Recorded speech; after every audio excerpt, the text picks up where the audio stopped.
Yo, what is up, YouTube, man? Today we're going to be talking about the best build name on NBA 2K24 and if it is a usable build. Now, you guys can see it is the two-way, three-level phenom. Shout out to Uncle Dimmy. He's the one that always finds these unique build names. This is where I got the build from, and today I just kind of want to go over it. You know, is this a usable build? Is it a good build? All of that. Let's get right into the video. If you do enjoy, if you want to drop a like, subscribe, of course, I appreciate it a ton. So first off, this is a usable build. It's a decent build. Now, I'm not going to say it's great. There's a lot of weird things about it, but I mean, starting with the shooting 88-3, 92 mid-range, that gives you the ability to hit every single shot. It's a little bit weird because it's not really a half shooter because it's only got the 88-3. It's only bronze, limitless. It's not even silver, but it's going to be an elite shooter nonetheless from the three-point line. With the finishing category, you got that 92 post control I'm a big fan of. You got the high layup and the high close shot, so this build can be very weird in the paint. It can do layups, it can do post spins, dream shakes, and it can also have that close shot, that post hooking ability.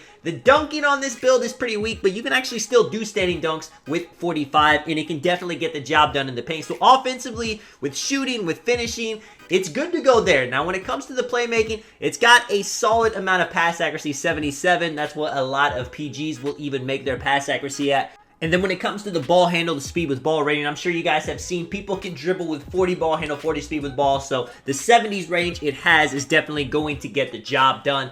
Playmaking all around, once again, solid. The shooting, the finishing, the playmaking, it's all good. Now, none of it's like super elite to the point where this build really has a role. But if you're somebody that just likes doing a little bit of everything, it works out well. And then when it comes to the defense, same thing. You know, this is not a lock type defense build, especially with the perimeter defense. You only get a lot of those badges on bronze. But if you're playing with a lock, if you're kind of just somebody that follows your arrow whenever you're playing rec, whenever you're playing park, the steal rating's decent, the perimeter's decent, the interior probably too high, especially because you don't have the strength to get post-move lockdown, but I mean, you'll definitely be able to play good interior defense with that rating, and it's got a high enough block rating to get some anchor, to get some chase down artists, even some 60 defensive rebound to be able to get boards.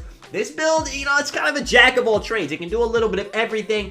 It's not really super elite at anything, but you could definitely be an elite shooter with this build. You could be an elite finisher with this build. Playmaking, defense, you know, you got to make work with what you have, and I'm sure you could adjust this build too to still get the name and make it a little bit better. What I really don't like is the physicals on this build. I don't like the low vertical. I don't like the low strength. The speed, acceleration, both are low for a 6'8" whenever you can go higher, but this is how he had it set up to get the build name.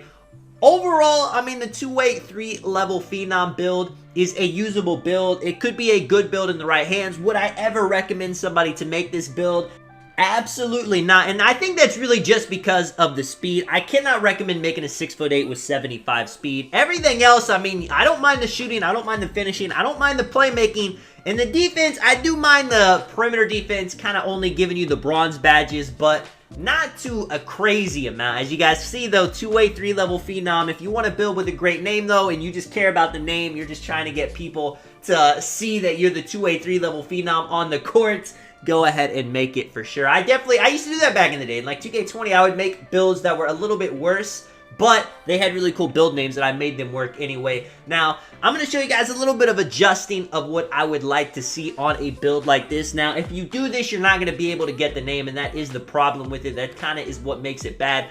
Let me know if you guys did find a way to make this build better and still get the name, but like I was saying, I would like to have lower interior, maybe a little bit lower close shot so I could have the higher speed on this build, so I could have the higher perimeter defense. It is called a two-way, but the defense is kind of lacking, you know.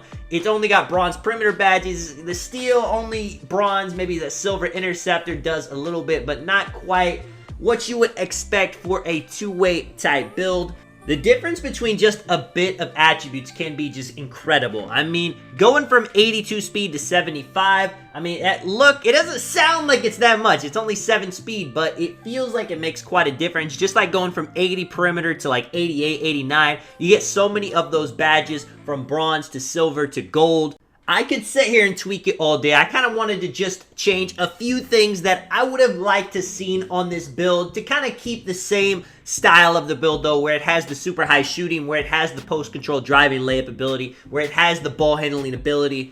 I think the phenom comes from the build being able to do everything on offense. It has the shooting, finishing, playmaking. The two-way is a little bit misleading. I feel like that's the weakest part about the build. Even though the stats don't look that bad on paper, it would be pretty bad if you're trying to be an on-ball lock. Let me know what you guys think of it. Let me know if you guys enjoyed this video. If you guys want to see more videos like this is Sonic Man. I'll catch you guys in the next one. I'm out.